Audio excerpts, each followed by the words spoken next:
Hello everyone. एक सवाल है, आखिर कानून बनाता कौन है? क्या यह सिर्फ सरकार का ऑर्डर होता है या इसकी जड़ें कहीं और, कहीं ज्यादा गहरी हैं? आज हम इसी सवाल को एक्सप्लोर करेंगे फ्रीडरिक कार्ल वॉन सविंगी के वोल्क्सकाइस्ट थ्योरी के जरिए। जूरिस्प्रूडेंस का ये एक बहुत ही इंपॉर्टेंट कॉन्सेप्ट है, तो चलिए इसे बिल्कुल आसान भाषा में समझते हैं। तो शुरुआत एक सिंपल से सवाल से करते हैं। कानून कौन बनाता है, सरकार या फिर हम यानी कि जनता? यह सवाल इस पूरे डिस्कशन का सेंटर पॉइंट है और सैविग्नी का जवाब हो सकता है आपको थोड़ा सा सरप्राइज कर दे और कानून को देखने का आपका नजरिया ही बदल दे। देखिए, कानून को लेकर ना दो बिल्कुल अलग अलग आइडियाज हैं। एक तरफ है जॉन ऑस्टिन का आइडिया, जो कहता है कि कानून बस शासक यानी रूलर का कमांड है, एक टॉप डाउन ऑर्डर। पर दूसरी तरफ है सैविनी का आइडिया, जो कहता है नहीं, कानून लोगों की आत्मा से, उनकी स्पिरिट से पैदा होता है। ठीक है, तो आज हम क्या क्या कवर करने वाले हैं? सबसे पहले हम सैविनी के इस नए आइडिया को जानेंगे, फिर उनके सबसे जरूरी शब्द वोल्क्सगाइस्ट का मतलब समझेंगे। इसके बाद हम देखेंगे कि कानून असल में ग्रो कैसे करता है। फिर सैविनी और ऑस्टिन के बीच का क्लासिक डिबेट समझेंगे और आखिर में आज के इंडिया में इस थियरी की क्या वैल्यू है ये देखेंगे। ये स्ट्रक्चर आपको एग्जाम के लिए सारे पॉइंट्स आसानी से याद रखने में मदद करेगा। तो चलिए शुरू करते हैं पहले सेक्शन से, सैविग्नी का नया आइडिया। फ्रेडरिक कार्ल वॉन सैविग्नी एक जर्मन जूरिस्ट थे। उनके टाइम पर जॉन ऑस्टिन जैसे थिंकर्स का जोर था, जिनका कहना था कि कानून वही है जो राजा या सरकार ने कह दिया, बस। लेकिन सैविग्नी ने इस आइडिया को सीधे सीधे चैलेंज किया। सैविग्नी का मानना था कि कानून बनाया नहीं जाता, बल्कि ये लोगों के रीति रिवाजों से, उनकी परंपराओं से, उनके जीने के ढंग से नेचुरली ग्रो करता है, बिल्कुल वैसे ही जैसे कोई भाषा या म्यूजिक डेवलप होता है। ये सोसाइटी के कल्चर का ही एक हिस्सा है। चलिए अब आते हैं इस थियोरी के हार्ट पर, एक ऐसा शब्द जिसे एग्जाम में लिखना ही लिखना है, इसे बिल्कुल नहीं भूलना है। और वो शब्द है वोल्क्सगाइस्ट। ये एक जर्मन वर्ड है जिसका मतलब होता है the spirit of the people, या हिंदी में कहें तो जन चेतना। सैविनी के हिसाब से हर देश की, हर कम्युनिटी की एक अपनी कलेक्टिव कॉन्शियसनेस, एक कॉमन स्पिरिट होती है और कानून बस उसी स्पिरिट का एक रिफ्लेक्शन है। सैविनी के इस आइडिया को समझने का सबसे अच्छा तरीका है एक पेड़ का एग्जाम्पल। सोचिए, कानून एक पेड़ की तरह है। इसकी जड़ें हैं लोगों के रीति रिवाज, और जैसे एक पेड़ धीरे धीरे बढ़ता है, वैसे ही कानून भी सोसाइटी के साथ धीरे धीरे इवॉल्व होता है। इसे आप रातों रात बना के खड़ा नहीं कर सकते। तो सवाल उठता है कि ठीक है, कानून ग्रो करता है, पर कैसे? एक्चुअल प्रोसेस क्या है? चलिए देखते हैं कि एक रीति रिवाज से लेकर कानून की किताब तक का सफर, यानी कस्टम से कॉडिफिकेशन तक का सफर कैसा होता है। यह प्रोसेस आहिस्ता आहिस्ता होता है। पहला स्टेप, लोग सालों तक एक चीज को फॉलो करते हैं, एक प्रैक्टिस चलती रहती है। स्टेप 2, धीरे धीरे सब लोग मान लेते हैं कि यही तरीका सही है और वो एक कस्टम या रिवाज बन जाता है। और आखिरी स्टेप, जब सोसाइटी मैच्योर हो जाती है, तब इन्हीं कस्टम्स को रिकॉग्नाइज करके लिख दिया जाता है। इसे कहते हैं कोडिफिकेशन या संहिताकरण।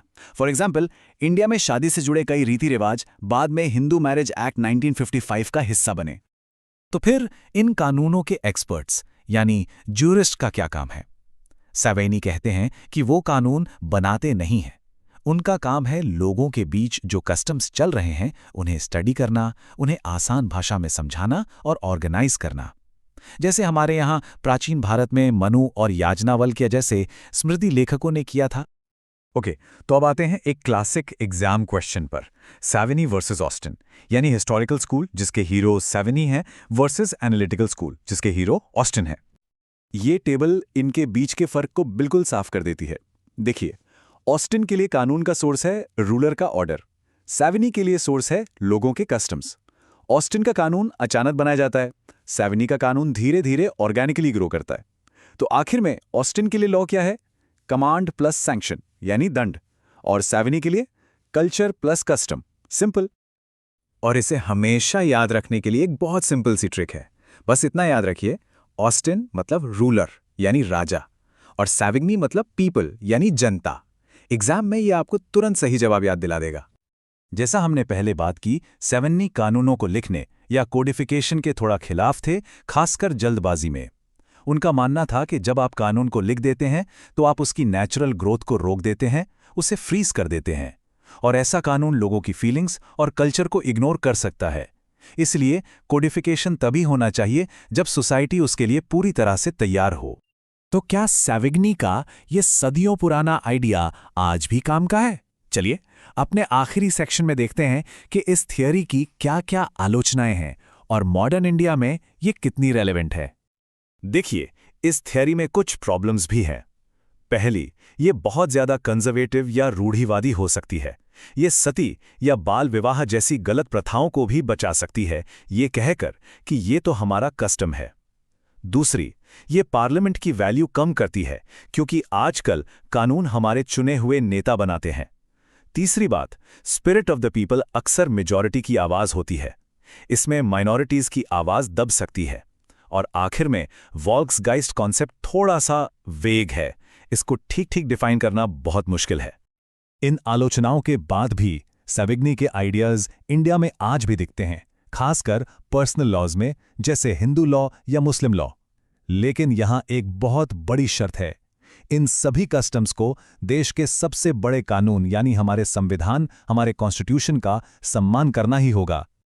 इसका एक क्लासिक एग्जाम्पल है शाहबानो केस।